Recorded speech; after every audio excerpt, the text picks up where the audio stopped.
भी दर्शन करेंगे और उसके ऊपर भी जाएंगे और रोज लौट करके चले आएंगे और खेती भी करेंगे, दुकान और दफ्तर का भी काम करेंगे और शाम को बच्चों की सेवा और बैठ जाएंगे और फिर निकल जाएंगे। बड़े ध्यान से आप सुनिए, ये आसक्त रहित ये परिवार होगा जैसे राजा जनक थे। उनको राजकाज आदेश का पालन करना था, उसको कोई मोह ममता नहीं थी, निर्लेप थे, जिसको कहते हैं विधेय। कोई आसक्ति ना हो उनको, उसको विधेय। उनकी जीवात्मा जाग गई। हम उस चीज की आपको तैयारी करके धीरे धीरे उसी तरफ जा रहे हैं। ये तैयारी हो जाए और इतनी प्यास लगेगी कि तुमसे उस समय यह कहा जाएगा कि तुम लोग प्रधानमंत्री बन जाओ, तुम मुख्यमंत्री बन जाओ, ले तुम राजा बन जाओ और तुम ये बन जाओ, तो तुम फौरन फेंकोगे कि हमको नहीं बनना की जरूरत, हमको नहीं, हमसे ये काम नहीं हो सकता। अरे भाई वो चीज तो कुछ और है, तो यहां मरे जा रहे हो वैसे ही बेमतलब। अरे महात्माओं के पास आकर के कुछ काम करो तो कुछ काम भी हो जाए, महात्माओं के आदेश का पालन करो, दुनिया सब समझ में आ जाए, गृहस्थ आश्रम भी, समाज भी और देश भी समझ में आ जाए और तुम सब लोग निर्लेप रहो और शरीर का, परिवार का, सब तरह का क्षणिक सुख भी ले लो और आत्मा को जगा करके सच्चा आनंद प्राप्त कर लो। असली काम क्यों नहीं, नकली में फंसे फंसे फंसे फंसे। और ये जो नशे चढ़ा रखे आपने, एक नशा,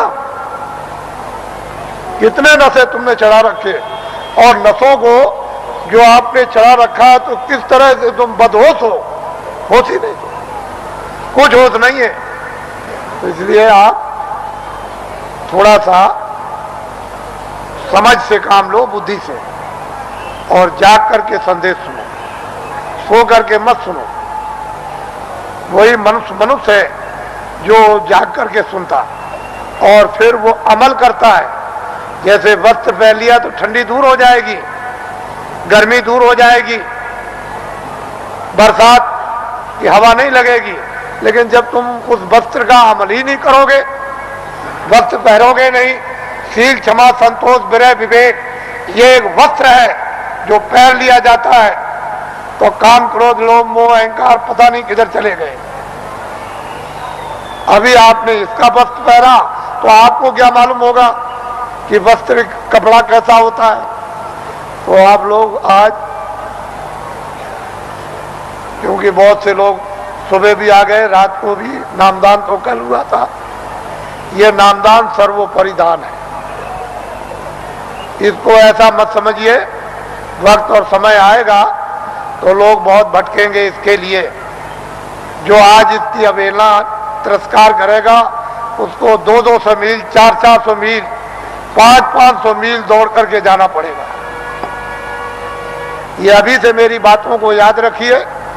ये नामदान सर्वोपरि दान है और ये आत्मा के धन का दान है, आत्मा के ज्ञान का, आत्मा की सिद्धि का और आत्मा की शक्ति का और आत्मा के अमृत का ये सच्चा दान है। ये बाहर का वो छाया का दान नहीं है। इसलिए वो मंत्र नहीं है जो गुरु मंत्र,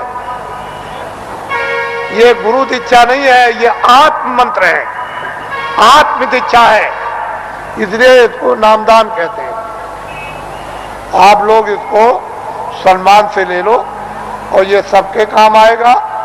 हिंदू, मुसलमान, सिख, ईसाइयों के, छोटे बड़े, बच्चे और बच्चियों के, ये अमूलक वस्तु है, ये हीरे जवाहरात से नहीं मिलेगी।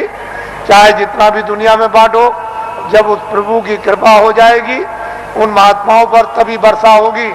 इसके पहले कुछ छेड़ने वाला नहीं, पत्ता नहीं हिलेगा। लेकिन जो दया उनकी हो गई कि इन आत्माओं को अवसर दे दो, इनको मौका दे दो, इन पर वर्षा कर दो और ये बीज डाल दो, जब वो ऋतु और समय आएगा तो जम जाएगा। महात्मा फकीरों की मेहनत व्यर्थ नहीं जाती। तो मैं आदेश का पालन कर रहा हूं और ये सर्वोपरि आत्मदान आपको दे रहा हूं, उसको आप सम्मान से ले लो।